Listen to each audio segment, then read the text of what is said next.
je suis venue ici me livrer en direct avec vous à des expériences sonores.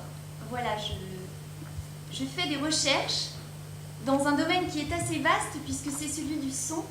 Et pour ce faire, j'utilise des tubes. Donc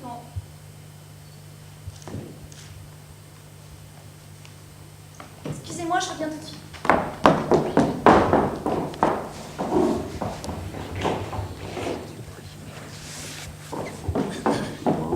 Excusez-moi.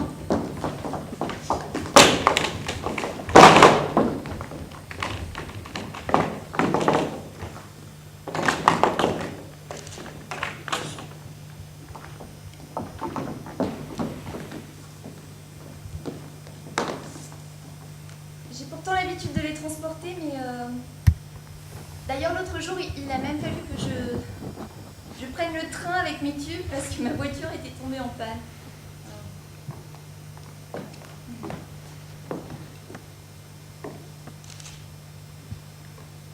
Donc je travaille avec des tubes en PVC. En fait, pour être tout à fait honnête avec vous, je suis intimement convaincue que l'on pourrait s'auto-écouter. Alors je vois que cela laisse certains d'entre vous un petit peu perplexes, ça peut se comprendre, mais voilà, ne vous inquiétez pas, on va entrer dans le vif de l'expérience d'ici peu. J'aimerais vous remercier d'être ici, parce que par votre présence, vous soutenez cette recherche.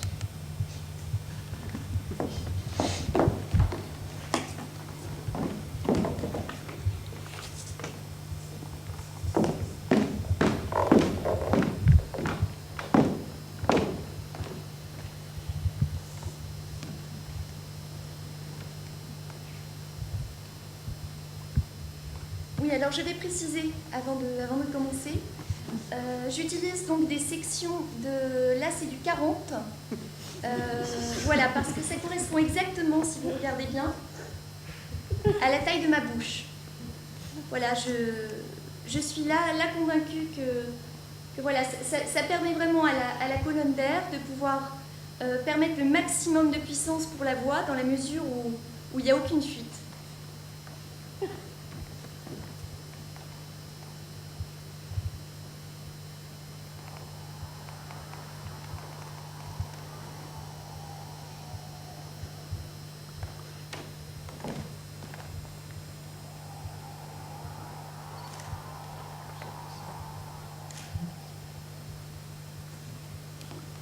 Donc on note bien ici la transmission du son d'une extrémité à l'autre du tube.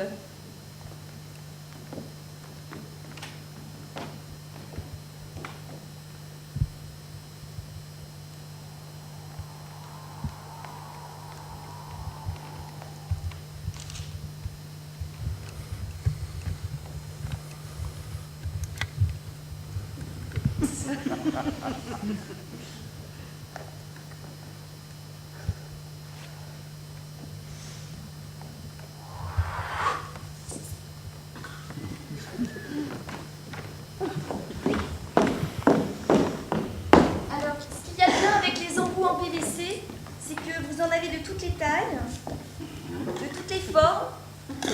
Enfin, c'est extrêmement pratique pour ce que je mène comme travail. Là, par exemple, vous avez un angle à 90, et là, c'est légèrement plus... Quoique.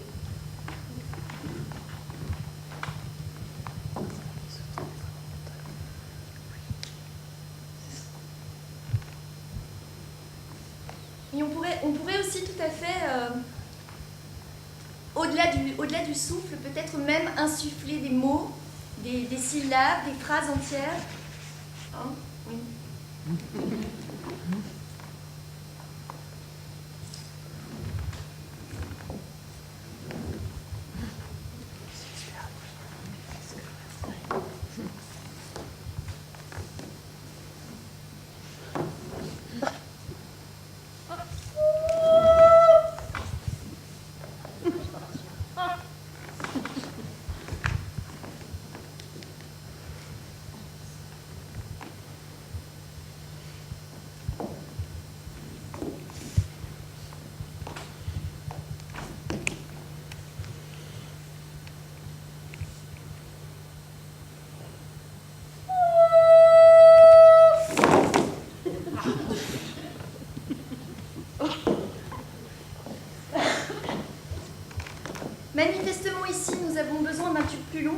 parce que j'ai ce qu'il faut.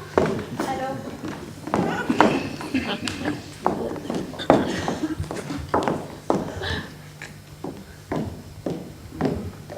C'est le genre de section que vous pouvez trouver dans n'importe quel magasin de bricolage. Là, on est sur du standard. L'avantage aussi, c'est que c'est bon marché.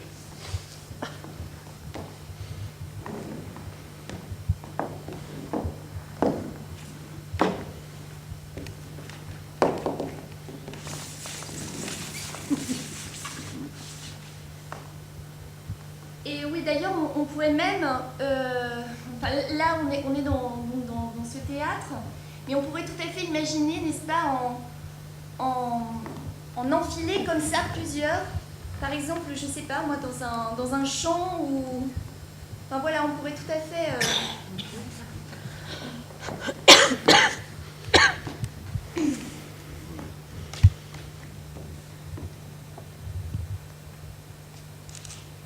Alors ici, le facteur longueur entre en compte.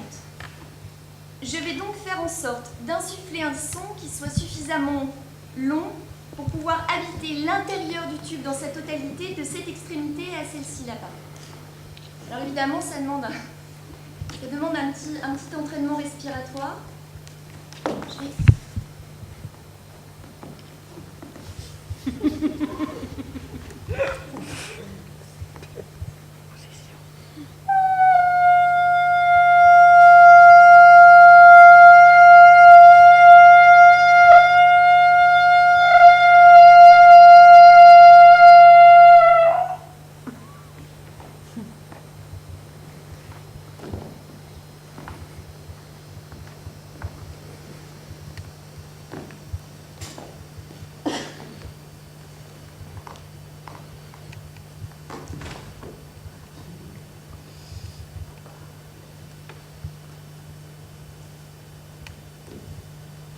Manifestement, il y a un certain nombre de facteurs qui entrent en compte et qu'on ne peut pas toujours déterminer à l'avance.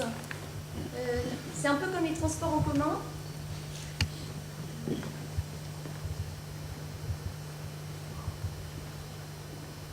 L'autre jour, lorsqu'il a fallu que je prenne le train avec mes tubes, eh ben, j'étais arrivée à peu près 5 à 10 minutes avant que le train n'arrive en gare. Eh bien, en fait, ce qu'il faut que je précise, c'est que la gare d'où je pars a ceci de particulier que vous avez ce passage-là, au milieu de la voie pour les piétons. Alors, pour pouvoir prendre votre train, il vous faut traverser ce passage, donc sur les rails. Et lorsque le train arrive en gare, eh bien, il peut s'arrêter avant ou après le passage. Mais ça, vous ne pouvez pas le savoir. Alors, c'est-à-dire que s'il s'arrête avant, vous pourrez prendre votre train, mais donc s'il s'arrête après, eh bien, vous devrez attendre le suivant. Et c'est ce qui m'est arrivé. En fait, c'est étrange parce que j'étais arrivée 5 à 10 minutes avant que le train n'arrive. Et en fait, le chef de gare ne m'a pas laissé traverser. Voilà, il m'a expliqué que c'était trop dangereux. Alors j'imagine que la prochaine fois, il faudrait que j'arrive, je sais pas moi, enfin peu importe. Mais c'est quand même incroyable parce que le chauffeur du train, enfin non, le chef de gare, je veux dire, il ne sait pas si le train va s'arrêter avant ou après le passage. C'est aléatoire.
Vous demandez ce que je fais là, hein?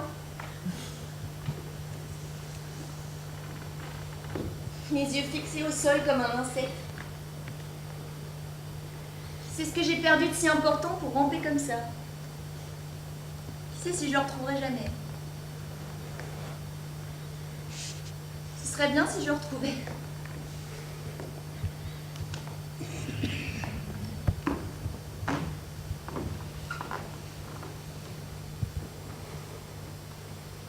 Je serais prête à parier que le chauffeur du train lui-même ne sait pas s'il va s'arrêter avant ou après le passage sur la voie.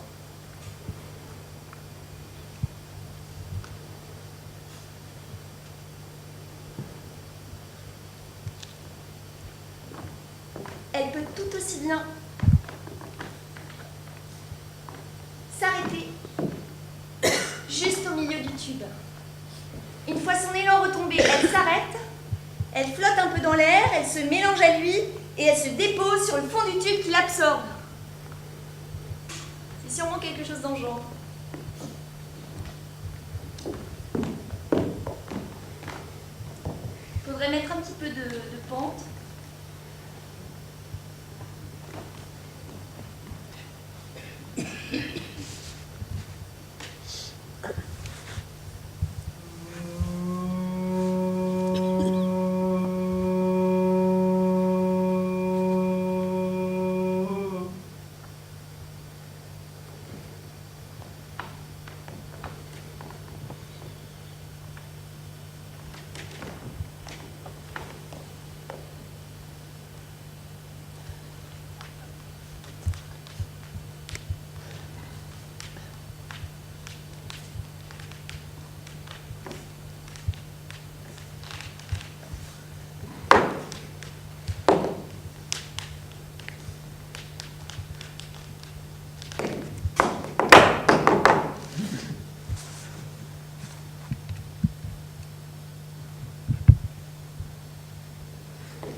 C'est pas possible.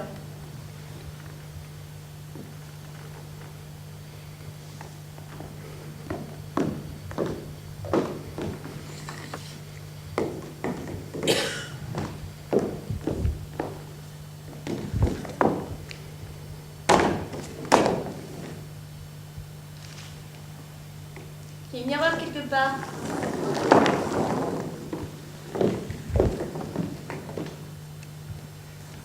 C'est sûr.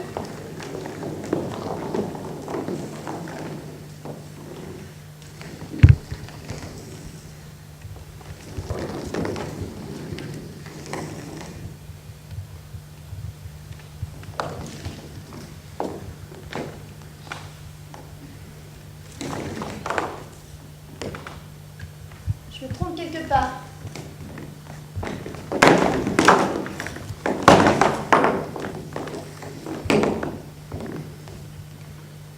C'est clair.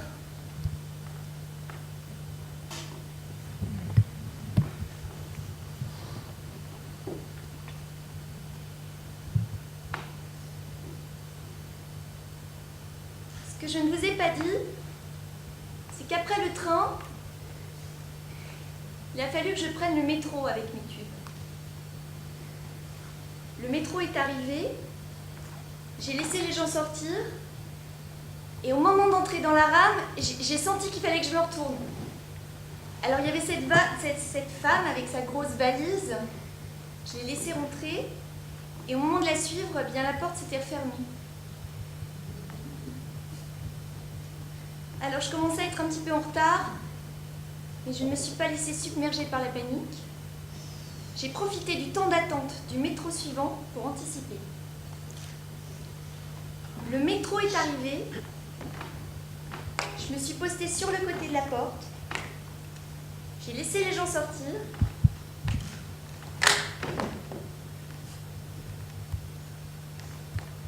Voilà, ça crée une sorte de barrière dissuasive. Donc je vous montre le mouvement, on ne sait jamais, ça peut vous être utile. Le plus important, c'est de laisser les gens sortir et de surtout ne laisser personne entrer. C'est-à-dire que la hauteur des portes, les portes du métro sont donc assez basses et mes tubes sont assez longs. Donc j'ai calculé l'inclinaison idoine de manière à ce que mon tube puisse entrer dans la rame sans blesser personne et sans que je puisse abîmer mon matériel. Alors je vous montre. C'est très simple, mais c'est très précis. Comme ça, et ensuite... Voilà. Bon, après, le voyage s'est plutôt bien passé. J'ai bien noté que les gens me regardaient d'un air un petit peu dubitatif. Mais qu'est-ce qu'elle peut bien faire avec ces tubes? Mais étonnamment, personne n'osait me poser la question. C'est drôle, hein?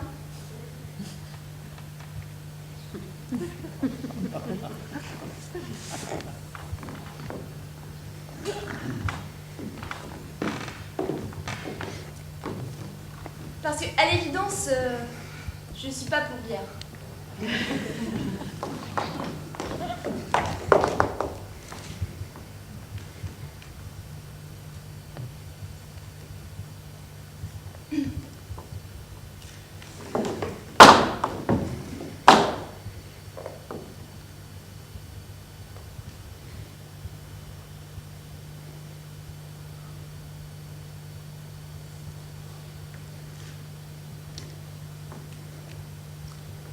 Je suis un petit peu confuse.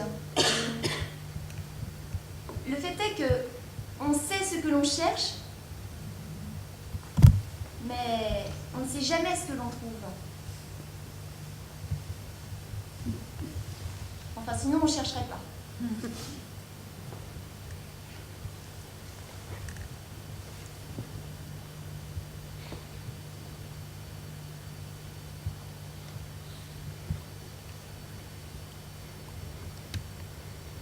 Mais si on y réfléchit, ça devrait aussi marcher dans le sens contraire. C'est génial! Vous prenez un tube, vous le dirigez vers le haut, mettons avec une pente d'environ 60%, et vous chantez dedans. Vous chantez dedans une phrase plus ou moins courte, ça dépend enfin, de la longueur du tube. Vous chantez, et puis vous vous mettez à l'écoute. Et la voix monte, elle monte, elle monte, et puis elle s'arrête. Et elle revient. Dans l'autre sens. Vous comprenez ce que ça veut dire ? Ça veut dire pratiquement que les gens pourraient se réentendre. Ils pourraient s'écouter parler avec leur propre voix à eux. L'auto-écouteur. L'instrument indispensable pour devenir un grand chanteur. On pourra en faire de toutes les tailles, étudier la meilleure pente, essayer tous les matériaux. Enfin, qui sait, c'est peut-être même en or qu'il faudrait les faire.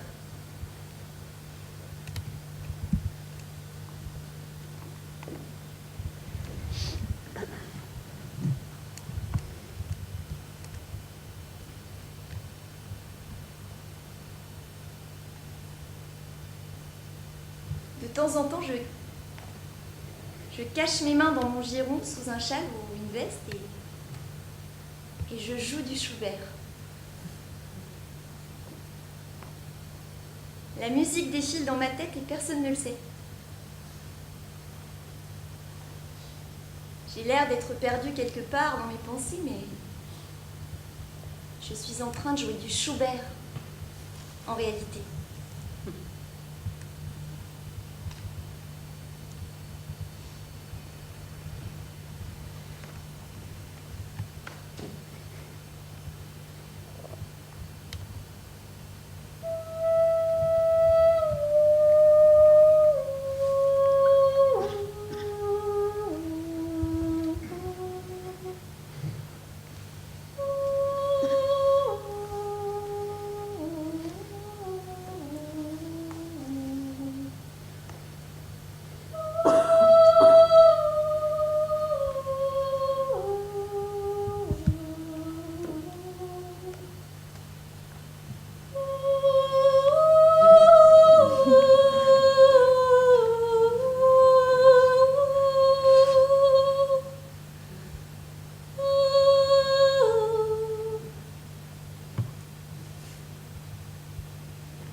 serait bien qu'au moins une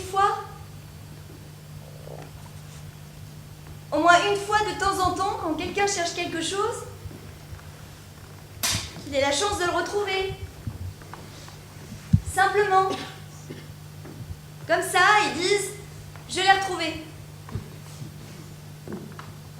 Ça n'est pas si compliqué, hein. Le bonheur à côté, ce serait rien.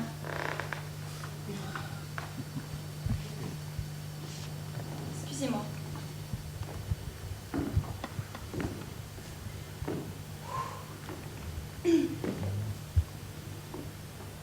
Moi, quand j'aime bien me passer un petit... En régie, en arrivant tout à l'heure, j'ai dû poser un disque à côté de votre... Voilà. Quand j'ai besoin de... Ça me... Je pense que ça pourrait nous... Alors, c'est la plage numéro 16. C'est ma préférée. Oui, je...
Il est très pratique celui-là.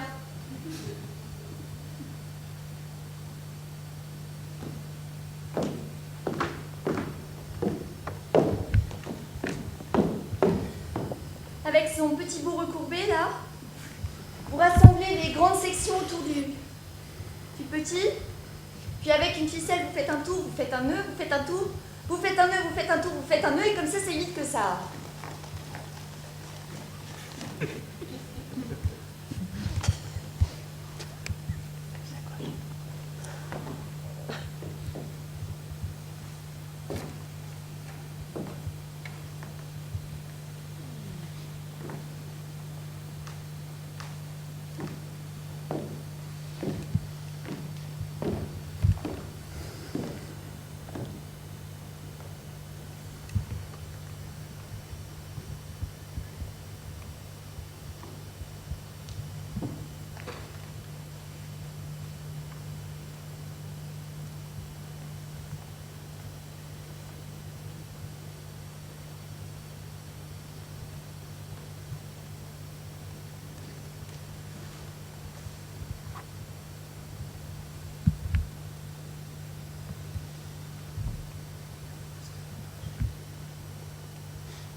Je n'arriverai nulle part de cette façon-là.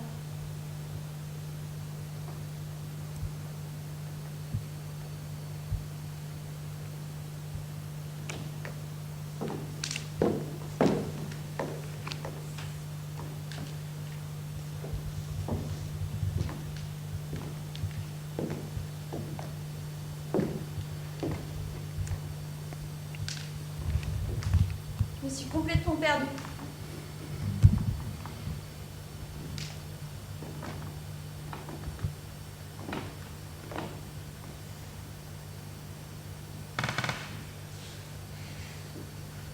Quand je suis sortie du métro, je savais qu'il fallait que je prenne à droite, et je sais pas pourquoi, j'ai pris à gauche. J'ai pourtant un très bon sens de l'orientation.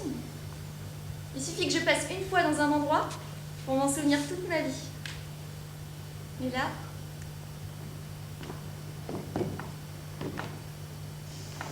toutes les rues se ressemblaient. Ce n'était qu'une succession d'impasses. Je ne savais plus du tout où j'étais.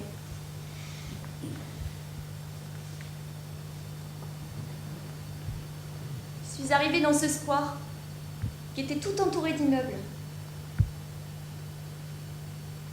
Il n'était pas trop haut, il laissait passer la lumière. Et j'étais là, avec mes tubes. Et il y avait cet homme à la fenêtre qui me regardait. Moi, je le regardais.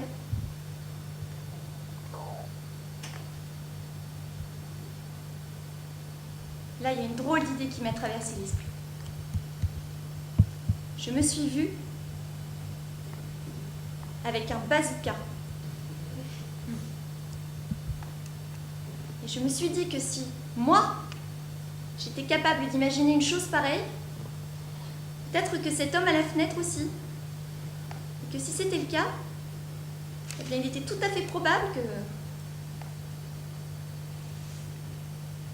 il y avait toute cette lumière tout autour. Pas comme la lumière du soir, quand le soleil vous prend sur les côtés. Quand c'est comme ça, c'est une manière plus douce. d'une manière qui a en elle quelque chose d'affectueux.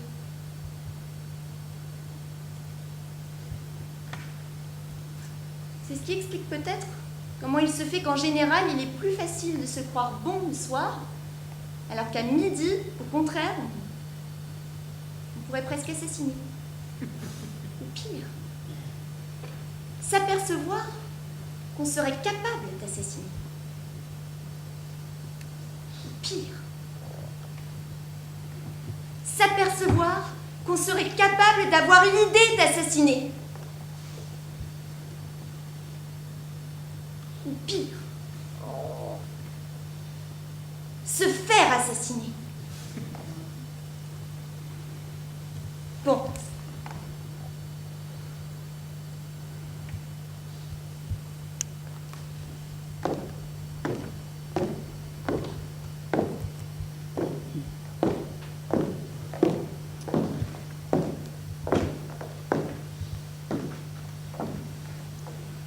C'est pas possible.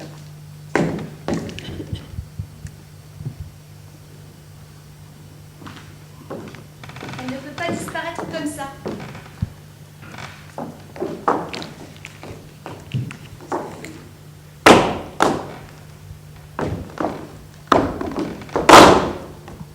Je peux pas déverser des litres et des litres de mots dans un tube et les voir disparaître comme ça sous tes yeux.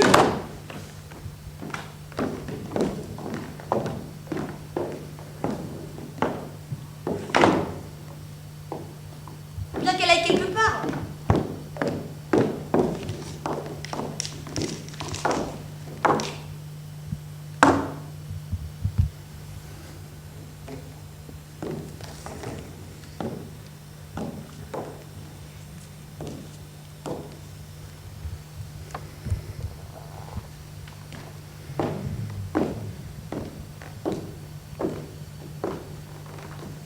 Mais qu'est-ce qu'il a donc bu, toute cette voix ?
Von Liebe die Mutter gar von das Mädchen sprach von Liebe die Mutter gar von Tom,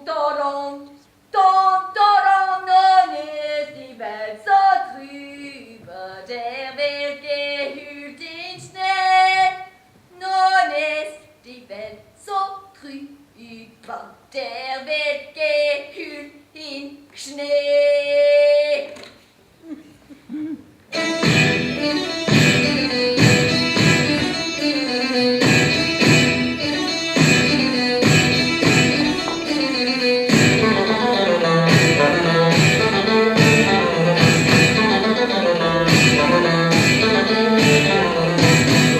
What's the matter, can't you speak when you spoke to? Life was harder, everything was harder. got a brain like a peanut on a plate.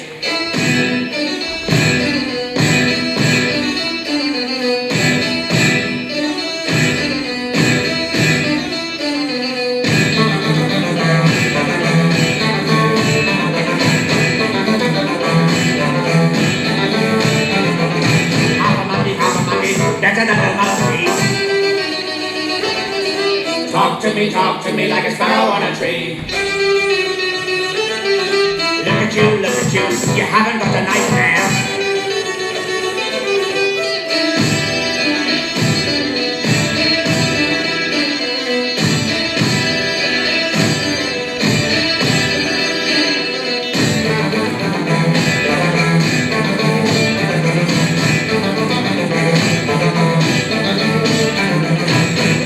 Talk to me like a sparrow on a tree.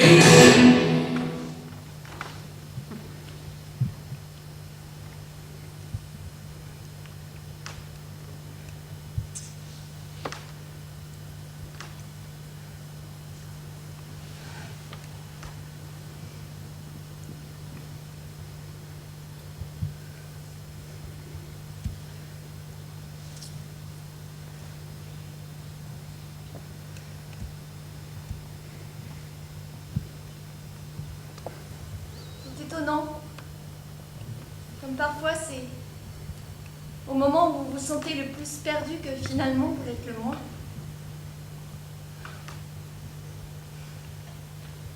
Quand j'ai quitté le square, je me suis retrouvée sur cette immense pelouse, avec au fond un grand grillage. Et au milieu du grillage, il y avait un énorme trou. Je me suis approchée. Et j'ai vu que si je passais au travers, je n'étais plus qu'à 2 pas de l'endroit où je devais me rendre. Je pense que c'est des enfants du quartier qui l'avaient fait, pour créer un raccourci dans ce dédale.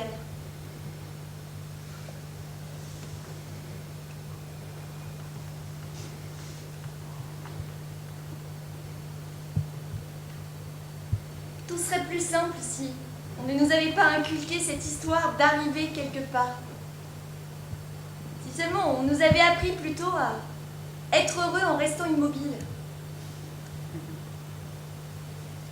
Toutes ces histoires à propos de ton propre chemin,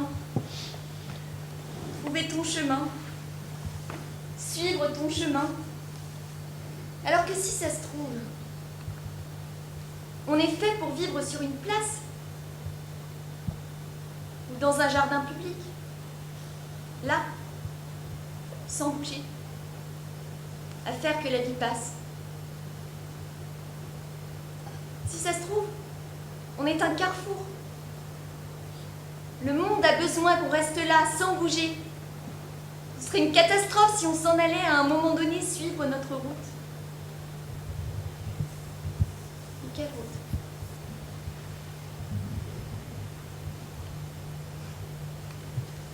Les autres sont des routes. Moi, je suis une place. Je ne mène à aucun endroit. Je suis un endroit.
C'est peut-être vrai que tous les chemins sont circulaires et qu'ils ne mènent pas quelque part, mais à l'intérieur de soi. Parce que le brouillard de nos peurs est trop épais et que les routes qui semblent mener ailleurs sont des illusions.